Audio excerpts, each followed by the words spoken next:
ગાંધીનગરમાં વકરેલા રોગચાળાથી તંત્રમાં દોડધામ મચી ગઈ છે। નાયબ મુખ્યમંત્રી હર્ષ સંઘવી પહોંચ્યા સિવિલ હોસ્પિટલ। હર્ષ સંઘવીએ સિવિલમાં દાખલ દર્દીઓ સાથે મુલાકાત કરી છે અને ટાઇફોઇડના અસરગ્રસ્ત બાળકો સાથે તેમણે મુલાકાત કરી છે। તો હોસ્પિટલમાં ચાલતી સારવારની કામગીરીની તેમણે સમીક્ષા કરી।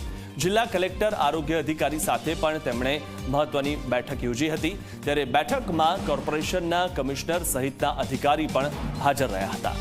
22 તબીબોની ટીમ દર્દીઓની સારવાર કરી રહી છે તે વાતનો ઉલ્લેખ હર્ષ સંઘવી દ્વારા કરવામાં આવ્યો છે અને કેન્દ્રીય ગૃહમંત્રી અમિત શાહે પણ કલેક્ટર સાથે વાત કરી।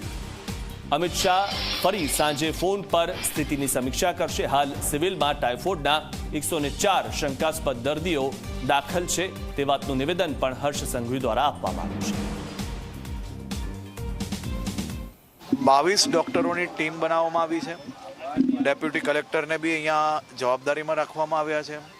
તમામ લોકોના પરિવારની આજથી જ ભોજનની ને બીજી વ્યવસ્થાઓ થઈ રહે તે માટે બી ચિંતા કરવામાં આવી છે।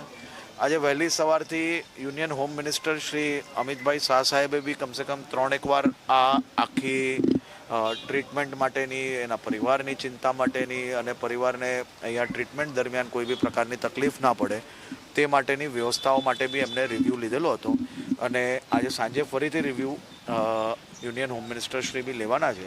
તે પહેલાં આજે તમામ અધિકારીઓ જોડે બેસીને અને ખાસ કરીને આ લોકોને મળવા આવ્યો હતો। સંપૂર્ણ જે કોઈ નાના મોટા ઇસ્યુઝ હતા જેના કારણે ટાઇફોઇડમાં સંપડાયેલા છે એને ઉપર બી મહાનગરપાલિકા દ્વારા તાત્કાલિક પગલાં ભરીને કામગીરી પૂર્ણ કરવામાં આવી છે। ઝડપથી તમામ લોકો ફરી સાજા થાય તે માટેની વ્યવસ્થાઓ કરી રહ્યા છે। તો મહત્વની વાત એ છે કે 104 જેટલા બાળકો હાલમાં સારવાર હેઠળ છે। તમામને ટાઇફોઇડ થયેલો છે અને તપાસ પણ થઈ રહી છે કે શેના કારણે અચાનક ટાઇફોઇડ થયો। આટલા બધા જે બાળકોને કેમ એકસાથે તેઓ બીમાર પડ્યા। ત્યારે હર્ષ સંઘવી હોસ્પિટલ પહોંચ્યા હતા અને તમામ જે બાળકો બીમાર પડ્યા છે તેમની મુલાકાત પણ તેમણે કરી હતી। ત્યારે મહત્વની વાત એ પણ છે કે ડોર ટુ ડોર સર્વે કરવામાં આવી રહ્યો છે ગાંધીનગરમાં, કારણ કે પાણીજન્ય રોગચાળાના કારણે આ થયું છે કે કેમ તે બાબતે પણ ખાસ તપાસ થઈ રહી છે।